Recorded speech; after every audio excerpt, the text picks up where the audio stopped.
Danger! Warning! The US is quickly turning into a nightmare for Harry, turning Meghan's dream of a better life into a nightmare. Good morning and thank you for tuning into UK Royal News Trends news broadcast.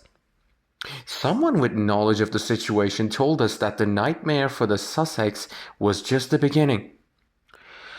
Just wait until the spare hits discount outlets, fails to break even, and inflames Commonwealth contempt for the howdy American con artist and her absconding British prince. The brave Invictus Wets, who risked and sacrificed so much for their country, aren't going to let the deserting prince steal all the Netflix cash this time. Due to a lack of leadership, staff turnover, and the absence of a dedicated creative team, Archewell is rapidly approaching financial collapse. Archewell's decline has reached a terminal phase. Harry appears bewildered and fearful, as if he expects a box of secrets to be opened at any moment. Megs is going crazy over the criticism she's receiving online, and George and Camilla are green in envy over William and Kate's professional handling of their US tour. Additionally, William looked dashing in this casually elegant attire, and Catherine, as always, radiated the same air of elegance and enthusiasm for her work that has made her so beloved. King Charles and the other European royals are ushering in on a more streamlined, modern, and hard-working royal family to meet the demands of today's complex and uncertain world. The second commercial is for the Judas couple, the Grinches who want to ruin Christmas for everyone because they have nobody with whom to celebrate the season of goodwill and brotherhood that is so desperately needed by the real families fighting the never-ending COVID that is now aimed at our young people. Use of stock footage to create the illusion of a swarm of paparazzi hot on their heels is dishonest. Yes, it is to be expected that this duo of habitual liars would lie. If anyone watching this on Netflix actually believes it to be true, then the network needs to put out the same disclaimer saying it is a work of fiction that they show before The Crown. Instead of being able to enjoy the magic of Christmas for a few weeks with their families and spread some holiday cheer, parents will be subjected to constant reminders of how miserable the royal couple's lives are. Even as they live lavishly and sign multi-million-dollar contracts with Netflix to keep their misery front and center. During a time when many Americans are struggling to put food on the table, this couple spends $5,000 on expensive dinners and lives in a mansion with 18 bedrooms, a butler, a security team, and every other amenity money can buy. Yet they can't leave the less fortunate in peace for even a short period of time. Sadly, the only way to avoid being infected by the endless Sussex story is to simply ignore it. The Markles and their various public relations team, whoever they may be at the time, are irritating the public with their constant back and forth, from imminent separations and divorces to be inseparable lovebirds.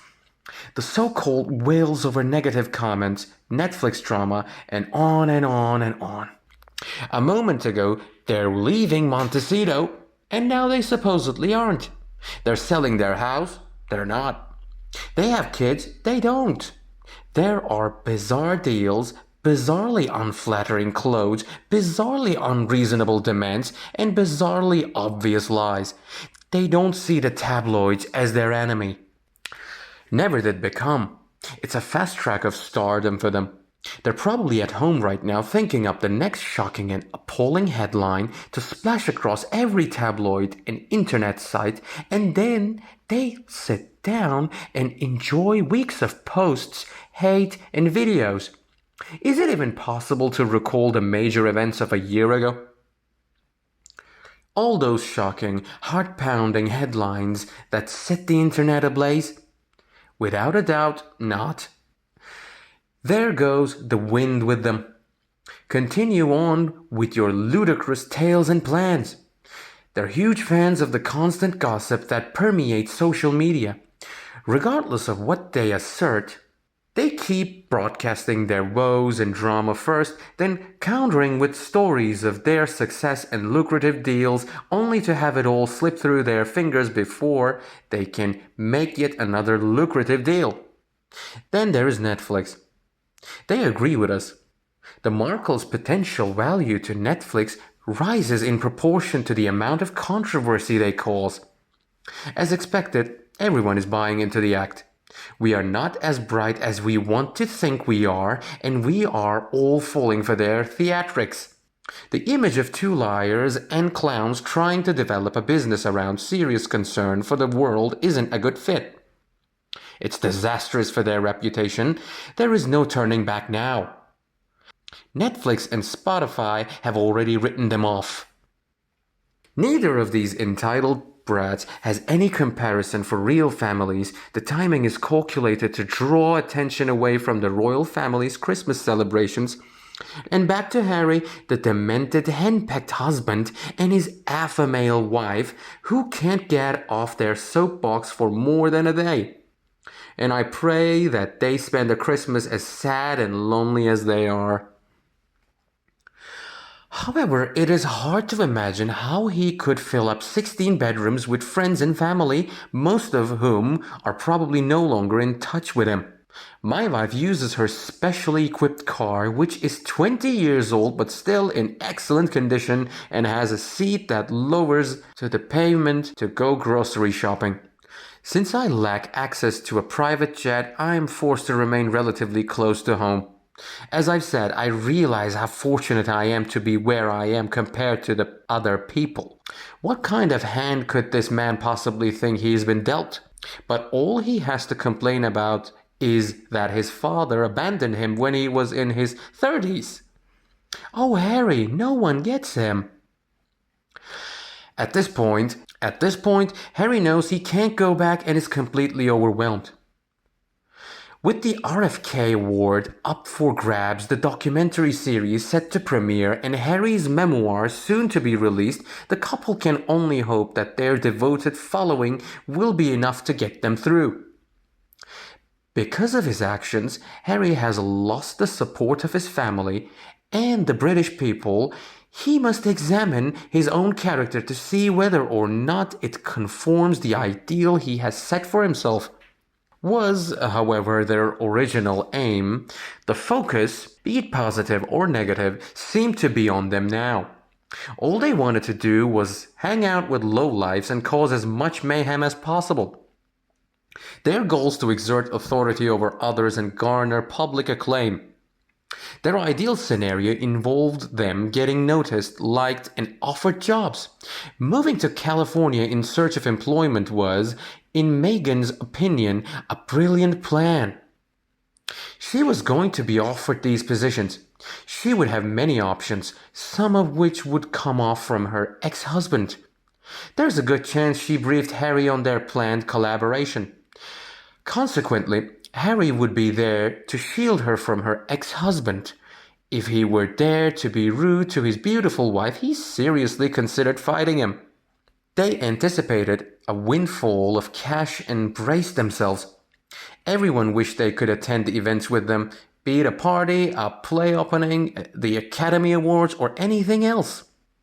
As an added bonus, they would be invited to events where prizes would be given to those who had made a significant contribution to the field. The public knew who they were. Their hopes led to nothing but disappointment. There was zero resemblance between their fantasies and actual events. Nobody was looking out for them, and no one had invited them in. Her ex-husband had begun avoiding her and their child. Exactly what transpired? Sadly, reality shattered their hopes. Though I do have a hunch that things will start to heat up for him in California if the royal family, his own kin, and the vast majority of the British population reject his continual insults and jibes against his own family in Britain. And I believe that the vast majority of American people will ultimately reach the same conclusion that we have. A resounding no to him. I know he, and Meghan too obviously, has far more fans stateside than they do in the UK.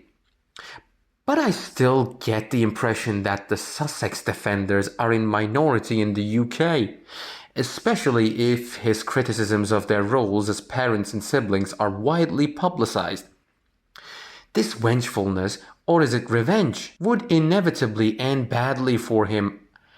I certainly hope so. I think he'll be much happier over there than he has been so far if he refrains from doing so, and I wish him the best of luck if his book turns out to be rational rather than just a series of attacks. However, he and Meg should stay out of the spotlight since whenever they are in it, they attempt to score points as though competing with their father and brother, the King of England and the Prince of Wales. Oh no! Likewise, how about you? I'm curious as to your thoughts on this pair. Leave your thoughts in the comments box and we will discuss them as well. If you find this video to be extremely useful, please consider giving it a thumbs up and sharing it with anyone else who could benefit from it right this second. If you'd like to stay up to date with our staff's latest improvements, we ask that you subscribe to our UK Royal News Trends news channels. As always, I appreciate you tuning in. Have a good day, and I'll see you later.